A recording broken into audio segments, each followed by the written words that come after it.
সম্মানিত উপস্থিতি, আপনারা জানেন আজকে এখানে কোনো রাজনৈতিক কোনো মিছিল নয়, এটা হচ্ছে আমাদের একমাত্র যে আমাদের ইসলামের উপর মসজিদের উপর যে হামলা হয়েছে, যে আমার আলিফ ভাইকে হত্যা করেছে, এটার প্রতিবাদে আজকে আমাদের সমাজে আমাদের ইমানি শক্তি আল্লাহু আকবার নারায়ে তাকবীর এই কালিমার ভিত্তিতে, এই স্লোগানের ভিত্তিতে আমরা সকলে সমবেত হয়েছি। আমাদের সমবেত হওয়া একটাই মাত্র কারণ, আমাদের ইসলামে আঘাত এসেছে, আমাদের মসজিদে হামলা হয়েছে, আমাদের মুসলমানদেরকে দিন দুপুরে কুপিয়ে হত্যা করা হয়েছে।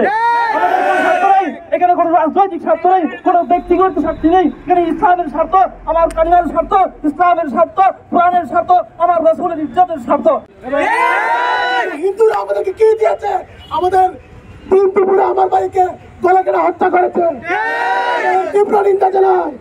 আজকে আমরা স্পষ্টভাবে বলতে চাই, আমরা হিন্দু মুসলিম ভাই ভাই, কিন্তু ইসকন এই দেশের শত্রু, মানবতার শত্রু, দেশের শত্রু। বলবো ইসকন আওয়ামীর প্রেতাত্মা, দূষণ।